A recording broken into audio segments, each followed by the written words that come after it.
Hello, everyone, and welcome to your post-game show for the New York Islanders following today's 3-1 win over the Philadelphia Flyers on this Friday evening. I'm your host, Mitch Anderson. Matt O'Leary will not be here tonight because he's physically at the game. He was there tonight at UBS cheering on the Islanders as they pulled out the third win in a row. Impressive stuff. Good job by them. They've been playing well. This probably doesn't change the overall on the season, but it does feel good to get some wins. So hooray to that, I suppose. If we look at the stat or the standings I wanted to look at, I don't think the NHL will have updated them this quickly, but with the 2 points, we're 6 points back of those Columbus Blue Jackets. So catching up, I suppose. But let's get to the game at hand, because that's what really matters here, is that the Islanders win 3-1 against the Philadelphia Flyers. So good job by them. And yes, Andre, this should change absolutely nothing. Absolutely nothing. Jeremy saying that Nelson heating up, big trade with big names happening. Yes, big trades indeed. Nelson could be worth a promising return. I thought so too. But now I'm not so sure. Looking at even the return that was had today, anyways, we can get to the trade a little bit later if we will. We'll talk about the game, then we can get back into talking about things going on in the league and the Islanders, because I see you have a comment here about D'Angelo. I will address my stance on this right now. You've seen the YouTube video on the channel, I assume. If not, go watch it. I won't be giving my take on D'Angelo anymore for here, mainly because I've said my piece. It's out there. You can all go see it. You can all go consume it if you want to see it. From here on in, I'm going to do like my wife talks about when it comes to snow. You can complain about the snow, but you're still stuck with the same amount of snow. So you might as well learn to enjoy it.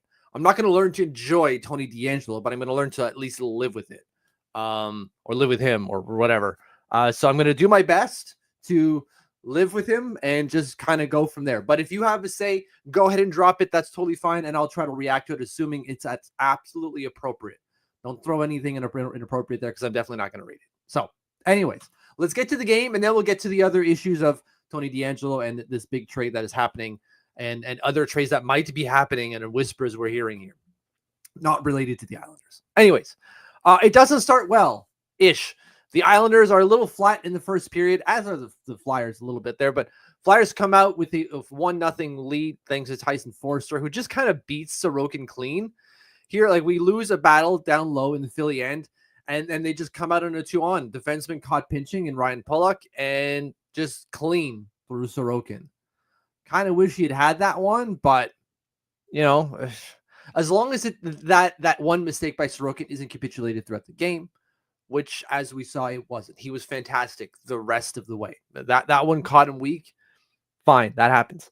As a goalie, I'm very much in that camp. I am not great to start off the games. I grow in games, and I'm much better in the middle to late portion. But at the start, if you catch me with a good shot, you're probably going to score. That's just how weak I am. And maybe Sorokin is the same as me in that one specific regard. That's it. That's all. We share nothing else in common, specifically our groins, because my groin does not stretch the way his does at all. But the Islanders did not take that quietly, right? They go down 1-0, but they battle back into this game. Anthony Duclair scores for the first time in what seems like forever. The flip side, the Islanders lost a puck battle in the offensive zone, and it came back and bit them on a 2-on-1. This time, they win a defensive puck battle in their end. And while it doesn't go into a 2-on-1 necessarily, as you can see here, it works out pretty well. Watch this play. That play by Kyle Palmieri, fantastic. And then I don't know what the hell 18 was doing there for the Flyers. It doesn't matter, because we scored, but he really should have covered the second forward here. I'm going to try to freeze it where I can. Right about here. Where's he going? Where's 18 going? Doesn't cover the middle of the ice. Again, I don't care, because we end up scoring. So thank you, number 18. But we've seen the Islanders do this same shitty mistake often. And so Duclair pounces on that. Excellent pass by Brock Nelson, who was on one today. Good job from this line getting it done. But we weren't done. Not even done in the first period. We've got 3 goals to talk about in the first period. That's insane. Some like 50 seconds later, again, we win a puck battle in our own end, right? Like right in front of the net. We win that battle. We create the outlet with Anders Lee.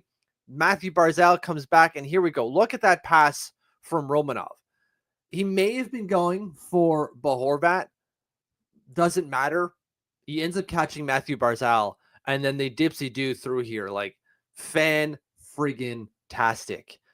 We talked about it on the show, not just the podcast, but here as well, the chemistry that is developed or has been developed and is flourishing, if you will, between Matthew Barzal and Bo Horvat, where Bo Horvat has relinquished some of the playmaking role that he needed to uphold while Barzal was gone, and Barzal has taken that with stride. And then Bo's like, you just feed me, bud. Just feed me, and I will put it in the breadbasket. And he's absolutely doing that. 17th goal on the year.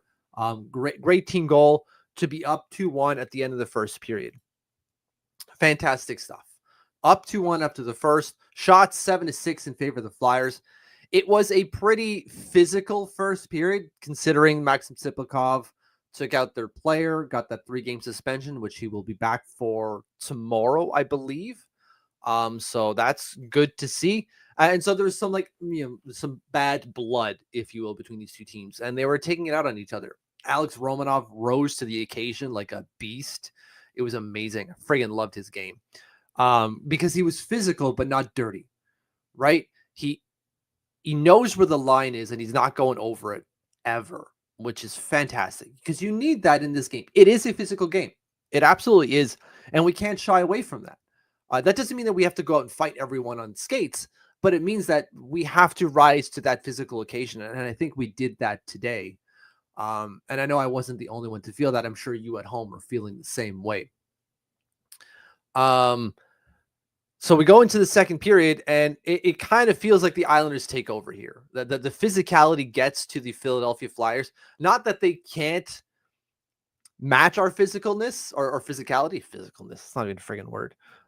It's that, as they were saying in the broadcast, that they were getting kind of caught up in it, right? They're trying too hard, like, I'm going to friggin' nail you, instead of trying to play the game. Because if you focus on that physical aspect where I'm going to nail you, I'm going to hit you so goddamn hard the next time I can, you're not focused on anything else that's happening. You're not focused on the play in front of you. You're not focused on the play that could develop, or you're not focused on the play that just happened, right? To figure out where it's going next. You're just not focused. And the Flyers were not. We end up leading them 13-7 in shots, and we get up ahead 3-1 thanks to Brock Nelson, who I don't know if Fedotov wants this one back, but it beats Fedotov clean, very cleanly. The outlet here from Kyle Palmieri along the boards, delectable, absolutely delectable from Kyle Palmieri. And again, Brock Nelson beats Fedotov clean. It's not particularly good looking for him. Sorokin had his squabble in the first period there. Don't get me wrong here. But the Islanders are up 3-1. And they're outplaying the Philadelphia Flyers in just about every aspect of the game, in terms of face-offs, shots, obviously goals, the physical aspect of the game, the mental aspect of the game. They're winning in all assets here. So things are looking really, really good for the New York Islanders going into the third period. Now, obviously, you can tell that there's no score here. We knew that the Flyers, and obviously the Islanders, knew that the Flyers were going to come and pressure, right? Because they're down 3-1, they've got to do something. And they, being the Flyers, got as many shots as they could on net. And Sorokin stood tall to every single one of them. Again, 16 shots to 8 for the Philadelphia Flyers in that third period, sorry. I would have liked to have seen the Islanders maybe push the gas a little bit more so that number doesn't get as high as we see it. 16 is a lot. It changes the tide of the shot totals, putting all the onus on the Flyers, who actually win the shot battle. But the Islanders managed the game out well. They may have given off a lot of shots, but I would be surprised if the Flyers actually win the expected goals in that third period, or at least they don't they're not doubling us up in that second period. But you know what? Maybe I'm wrong. So let's go find out. Let's flip this over here. If I can share this tab. There you go. So natural stat trick. Let's look at some expected goals. I know some of you aren't always big on the advanced analytics, but I am. Expected goals in that third period at 5-on-5, which most of it was played at that. 0.21 for the Islanders, 0.69 for the Flyers. So they did technically triple us over, but like they didn't really generate anything, right? 0.69 is barely a goal to our 0.21. If we do all situations, because that's the game, it's a little bit closer, 0.49 to 0.75 in favor, again, of the Philadelphia Flyers. So still heavily Philly, which isn't ideal. It's not what I wanted to see, but we managed to hold it. And that's a lot of that is due to Sorokin, right? Stopped 0.75 goals above expected in that third period. So good job by Ilya Sorokin there. So game ends 3-1 and we win again. Putting up points on the board, like Ryan is saying, 47 games played and 47 points. Look out, flat 500. We're now contenders again. I shouldn't necessarily be mad that we're winning. I hate to feel mad that we win, but like, I don't know. I think I'm set up for the retool. And sorry, I'm just getting a notice on StreamYards here. Doesn't seem like I'm having a problem in the browser, but whatever. Anyways, where was I going? Right. I'm set on the retool. And I think that I'm not okay with a deviation in that plan, which is not fair to the team. It's probably not fair to Lou. It's not fair to anyone. But that's kind of what I'm set at. And if I'm getting anything else than that, I think I'm going to be disappointed, which again, I fully well realize is not necessarily fair. But the Islanders win, so I've got to be happy. Good job, team. If we look at the box score information, the Islanders lose the shots 30-27. They dominate the faceoff. No surprise there. Power play, they're 0 for 3. That kind of stinks, and they didn't look particularly good either. They kill another penalty. That's great. And they're only taking one penalty, so that's also great. Hits 25-34 in our favor. Block shots 20-11 in favor of the Islanders. Giveaways, woo! Flyers 12, Islanders 7. Single digits, baby. Friggin' love it. And takeaways 6-4 in favor of the Philadelphia Flyers. I know Matt's not here to play our standard, a time on ice game, so I'm just going to do it myself without actually playing. The leader in ice time for the Islanders is Bo Horvat by seconds at 21:34 to Barzal's 21:28. Kyle McLean, 8 minutes, 30 seconds. Engvall, 9:13. Mark Gatcomb, 8:53. I thought Gatcomb was still good. His speed is really paying off, man. It's really adding something to this team. It really, really is. So good job by him. When we get to the defensemen, this is where it's going to get kind of interesting to see how they make up for the loss of Noah Dobson. We have our leader is Alex Romanov. Great stuff. 23-41. Vegeta with the binky saying, I like him a lot. By that, he means Mark Gatcomb. Love him. I like him as well. It's fantastic. It's working out fantastically on that fourth line. Good job by him. This year's Hudson Fasching. Hopefully he doesn't regress like Hudson Fasching did. Anyways, leader of ice time for the Islanders on the blue line, 23-41 for Alex Romanov. Again, played fantastic. Least amount of ice time is Scott Mayfield at 16:49. And it's not like he took a bunch of penalties. So that I find interesting. I like it. Matt and I discussed this on the podcast, talking about less is more from Scott Mayfield. It really is. And giving him 16 to 18 minutes a night, I think you're going to get the best out of Scott Mayfield. So it's nice to see that they didn't rush to give Scott Mayfield a ton of ice time here in the absence of Noah Dobson. And it worked for now. We'll see if it works against other teams, specifically the Carolina Hurricanes, who are here tomorrow. So fingers crossed on that one. And then Ilya Sorokin ends with a .967 save percentage. Much deserved. Good job by him. I'm just looking at updates from Andrew Gross to see if I'm missing anything. No, nothing coming in. Usually, he tweets about the post-game press conference there. Yeah, nothing going on there. So let's get to your comments because I'm sure you guys have a lot to say, not necessarily just about this game, but of everything going on in the NHL, either Isles or not Isles related. I will keep the screen open just in case. But all right, let's start off here with Jeremy saying D'Angelo. That's an interesting pickup. Maybe he picks up some points and Lou moves him to the trade deadline. Maybe that would be ideal, right? If Lou can turn that into something, then that would definitely be a win. If he puts up the points as he typically does, as much as we want to crap on him, or I shouldn't say I shouldn't put words in your mouth, as much as I want to crap on him, he does put up points. That is just that's a fact. He does. And if he puts up points, maybe someone comes calling, offers, I don't know, 4th or 3rd round pick for him or whatever it is, depending on how many points he puts up. Yeah, that would be a huge win. Absolutely. It would be found value. And I guess I would have to say good job by Lou. That's one way to look at this as a possible win, and one that I can, palate. To Jeremy again, how is Pellet looking? Is he playing well enough that a team would covet his services? Yes, he's playing well. He definitely is. I think the issue we get with guys like Pellick and Pollock is they're playing well. They deserve to stay around. It's the contract, right? That they have years left on those contracts. And that's going to be a no-go for some teams. Like if I switch my tab here, the Ryan or Adam Pellick has a contract until 28-29 at $5.75 million. I know that's not going to be a ton of money with the cap continuing to go up, but someone's going to look at that and say, like, I don't necessarily know if I want to get in to bed with Adam Pellick for 1, 2, 3, 4 more years after this. Maybe not. And that's okay because he's been fine. He's good even. We'll keep him at that price point. Absolutely. Let's keep Adam Pellick and hope that he stabilizes and stays this guy for the next couple of years because he's been worth the money for sure.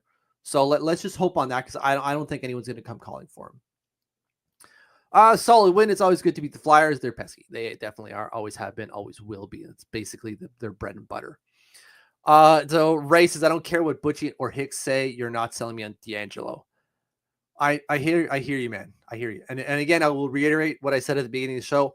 I won't add my take on this in this discussion. I will listen to all of your takes though, as long as it's tasteful.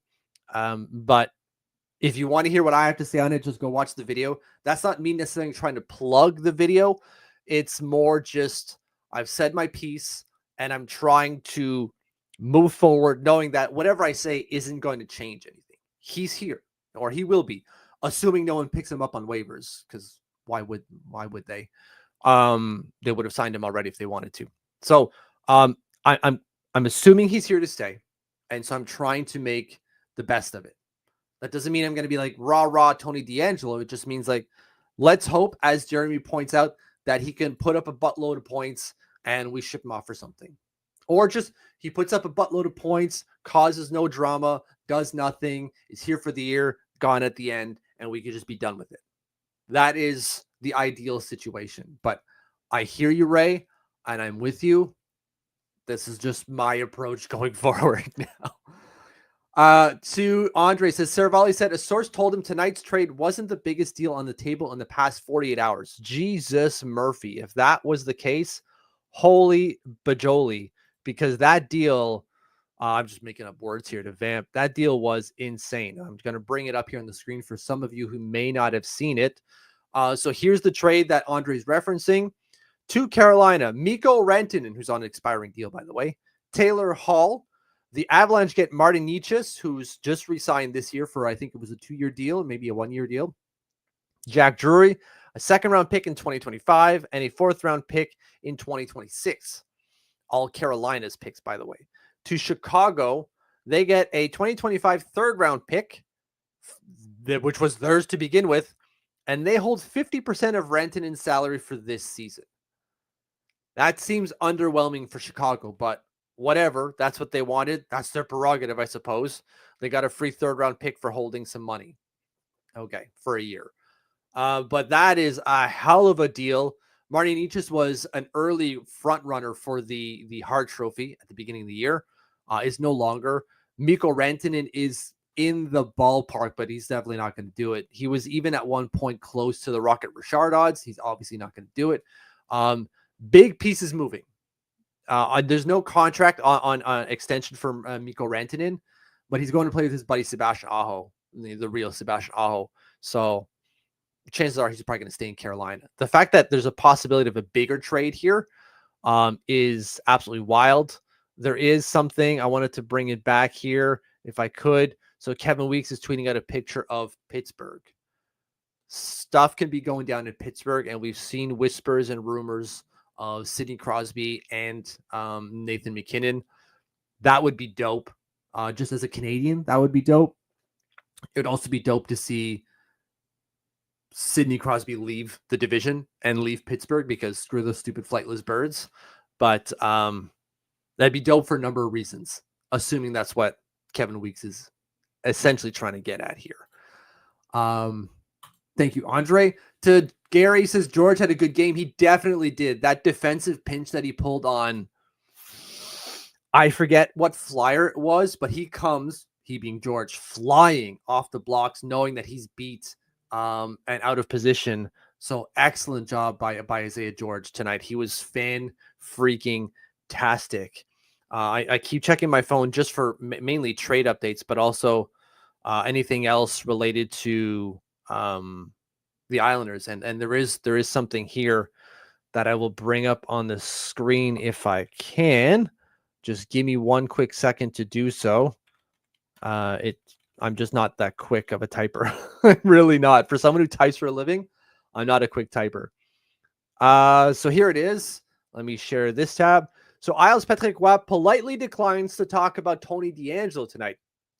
He's not officially an Islander until clearing waivers, remember. So we'll know by 2 p.m. tomorrow if he actually clears waivers and stays with the Islanders. Says he wants to concentrate his thoughts on a good victory tonight, which is understandable. His team comes up with a 3-1 win. They're great in the third period. They close it all down. Let's not talk about someone else. But that was the update there. But yes, Gary, I totally agree. George was good tonight. Andre says he's got a feeling Lou's looking at Miller or Pettersson and wants to get one of them. I mean, it's clear which one I want of the two. And I think we're all of the same opinion. If there's either one of those available, please give me the latter. I do not want the former. I'm sure he's a fine player. And Bo Horvat can attest to that. Give me the younger option all the time, every time. Jeremy, I guess high 80s to 93-ish points will make the playoffs. Isles could get there, but I think they're further ahead at the end of the day by moving on for some of the assets that could help them retool. Yes, I think so too. I totally agree with that. All those words. They would be better off moving some of those assets instead of making a push for the playoffs and maybe doing something. And I doubt they could win a Stanley Cup, but then you never know. You never friggin' know. Jeremy, what do you think about Liam Foudy? I like his speed too. I do, but I didn't like his last game that I watched. He got beat way too clean. It could have been a mental thing because the entire team was playing like shit in Bridgeport. That's when they were down 5-0 in the first period. Yeah, not a total fan, but he's putting up the points, which is you got to take notice. I don't know what Sarducci you're trying to say there, so I'm not even going to show it. Jeremy Ford says Wisconsin Badgers with a nice third period comeback, 4-2 down to Michigan and win 5-4. Nothing from Quinn Finley tonight. That's okay. Sometimes he's just not going to score. He's still doing a great job there in Wisconsin, as Jeremy's obviously alluding to here. He's fantastic. And the fact that he doesn't get a point in a 5-4 night is crazy. Crazy. What about Zach Schultz? I haven't looked at the score yet, so let me know how Zach Schultz did. You think Ovi's gonna do it? So the betting odds are. Sorry, I should ask. Do you believe? Or sorry, my God, I don't have my words. Do you mean when you say do it this year or just in general? Because in general, yes, he will. I think to me the question is, will he do it this year? And that's where I was getting to with the betting stuff. The odds, as I saw earlier today on BetMGM, were minus 333, I think it was, for not doing it this year, and plus 240 to do it this year. I would hit those plus 240 odds. I would do that. I think he hits it this year. They are hell-bent on doing it. They have no idea how good this team is going to be next year. They're going to push to get it done. He should get it done by the end of the year, but it's getting tight. Every game he doesn't score, it's getting a little bit tighter. And I know he's, not looking the same lately, but we said this last year about Ovi. And this is exactly the time where he turned it around, scored 6 goals in 6 games. This is exactly the period of time. So Ovi could be heating up real soon. I wouldn't count him out on doing it this year. D'Angelo, a mistake, bad in the locker room. Yeah, it's really hard to ignore that. He is, or has been, in multiple places, man. It's just hard to avoid. And I know we as the hockey public don't have the entire story, but it is hard to disagree to that when you move that many times. But hopefully he's not here, because again, as I said at the beginning and throughout the middle of the show, I'm trying to live with it in as positive a way as I can. Hopefully he's here and isn't bad in the locker room, adapts, does well, maybe even plays some good defense. Doesn't say anything. We don't hear from him. He just puts his head down, plays hockey, and at the end of the year, he gone. That is the win-win, in my opinion, for me. So Jeremy's saying, I'm sure Lee and Zeke will give D'Angelo the what for if he monkeys around in the room. I can see those two standing up for sure. Yeah, I'm sure the locker room is strong enough to keep him in line. And I'm sure, no, I shouldn't say I'm sure. I hope that at this point, he's bounced around enough that he knows if he's out of line, he's going to move. He's got to move. And so if I want to still play the NHL, I need to do this. I need to be a better teammate. I can only hope that lesson is finally sinking into 29-year-old now, Tony D'Angelo. That's my hope. It really is. Walter says the Isles should trade for Bedard. At this point, he's got to be looking at his situation going, God damn it, guys, what the hell are we doing? Because it's just not going well in Chicago at all. I know we're not great, even though we won today, but Chicago again loses tonight. They're just not playing well at all. And now Taylor Hall is gone. More liquidation. We're going into year 3, or it will be next season, for Connor Bedard. He's got to have at some point like something like, guys, can we get me someone, please? What is happening here? And then you get involved in this trade and all you get is a 3rd-round pick. Come on. Can we do something else, please? Something more positive than just being the team that helps other teams get the big players. I know they wouldn't have had the assets to get Mikko Rantanen. I don't know, I'm saying that. It's just he's got to look at the situation being like, when am I going to get to a place where we're making those trades? Because it's not happening, and it's not going to happen quick based off how Chicago is playing and built right now. Yeah, Vegeta was saying this year, when it comes to do I think Ovi's going to do it? And I do. Spiz, buddy, what controversial player are we going to replace Mayfield with? Did he even return to the game post-injury? He did. He did return to the game, so everything is fine there. I don't think we're going to pick up another controversial player. I don't think so. I hope not. I don't want one. Please, just give me non-controversial players, and or let the controversy be like they wore a silly hat once instead of wearing a suit, right, to the pregame walk-up or whatever. Let that be the controversy. I would much rather that than the controversies that we're getting from Tony D'Angelo. Please, for the love of God. No, Spiz. What are you doing to me, bud? This is as bad as you showing me your Christmas tree, which, now that I mention it, you're going to friggin' do it. Okay. Brian Berard. I don't understand, Gary. Why are we bringing up Brian Berard? Maybe it's something I should know, and it's just going way over my head right now at 10:30 at night, but it is going indeed over my head. So if you want to clear it up, please do so, because it's going over my head, buddy. Andre, won't be surprised if Chicago makes a GM change. Yeah, I don't know. I can't say that when we've had Lou Lamoriello for as long as we've had him. And I know I've been maybe not a defender, but I haven't been as rah-rah as moving what you call it? The friggin' Spiz. I see the text, buddy. I see it. I haven't been as rah-rah to move Lou as some, including yourself, Andre, and I probably should have. So I'm not going to go and say like I'd be surprised that Chicago hasn't moved their GM when we haven't moved ours, when we probably should have in retrospect. So, but one trade like this isn't going to do it. I think at the end of the year, if they're not seeing any sort of improvements or any sort of what's the word I'm looking for? Plan to go forward, and then he going to be gone because they need action. They need something. Oh, not Chicago is fair. Okay, now I get it.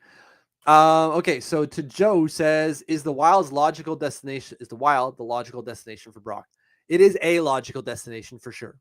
It absolutely is a logical destination. So we'll see what we can get for him if it gets to that point. Like remember, we're still in contention. And with I don't know what my screen just did there, it did some weird stuff. With this trade for Tony D, I worry that Lou still sees us in contention. And again, we've won 3 games now, so that puts more onus on the we're in contention mode. Is he going to move those guys? Is he going to do the right thing, as I've said multiple times?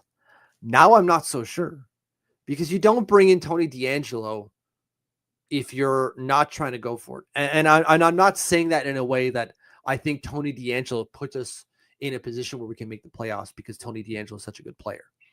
He's a very good offensive player, and Lou's hoping that his offense leads to more wins. Clearly, I don't think he would do that, but that's clearly what Lou's trying to do. And if he's trying to get more wins, is he's trying to get back into the playoffs. And if he gets back into the playoffs, is he going to move people like Brock Nelson and Kyle Palmieri, or maybe even Jean-Gabriel Pageau? He might move one, maybe. Certainly not all 3. At least with JG, you got another year on it, so you don't have to move him right away. But my gosh, man, it worries me for sure. And then Andre, Chicago won't risk disenchanting Bedard. That's true. Happy that Lou didn't make this move. What move are we referencing? The taking of the 50% and only getting a 3rd round pick in 2026. Is that what we're saying, Walter? I'm not sure what you mean by that. And then Richard saying, what would it take in players and draft picks to gain Bedard? I mean, I don't know. A lot. You would need to give a like for like player. We would have to have a player of Bedard's skill level. What like that would be the starting point. So you would have to be a hockey trade, a 1-for-1, maybe a little bit more to make the valuation work, because maybe our player is a little bit too young or something like that. That's what it would take, because I would take a lot. I don't even want to know how much it would take, because you know that the second someone calls about Connor Bedard, they're hanging up the phone. So you have to start with like, I'm willing to give you X, Y, Z, Z, A, A, B, B, C, C assets for Connor Bedard. They would still hang up the phone, but the list would have to be really long, really long. Walter saying, if the Leafs want Brock, I want Cohen. Yep, that would be great.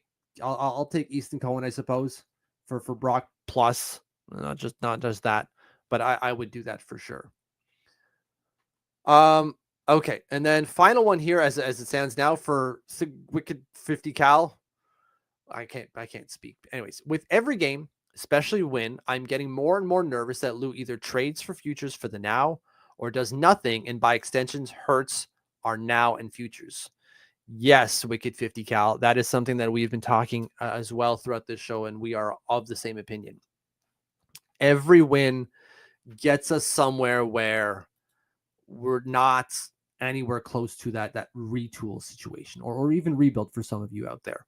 So the Islanders now have won 3 in a row. They're 6-4-0. They're still near the bottom of the Eastern Conference, but they are catching up. They're 6 points back of the Columbus Blue Jackets. They have 2 games in hand.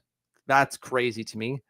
So that makes, if they win those 2 games, which they've won 3, so why wouldn't they? You're now looking at, instead of 6 points, you're now 2 points out and on level terms. Oof. And so what does that mean? Right?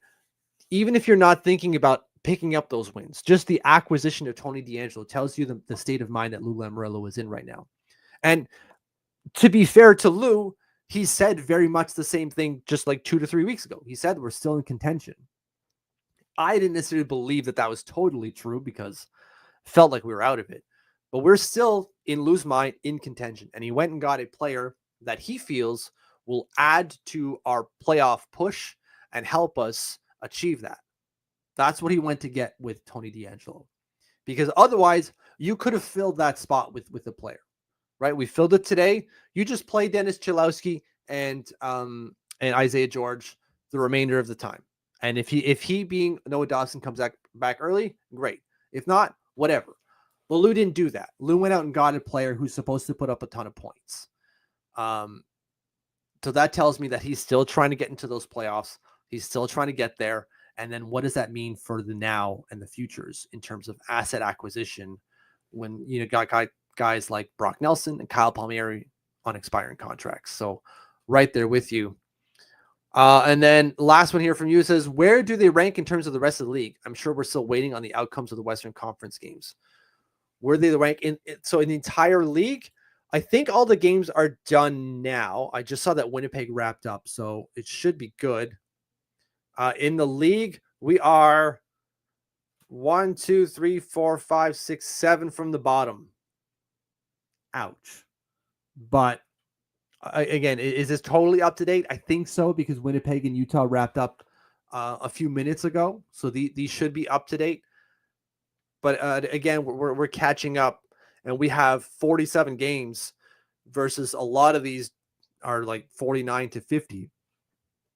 So there you go. Yes, Walter.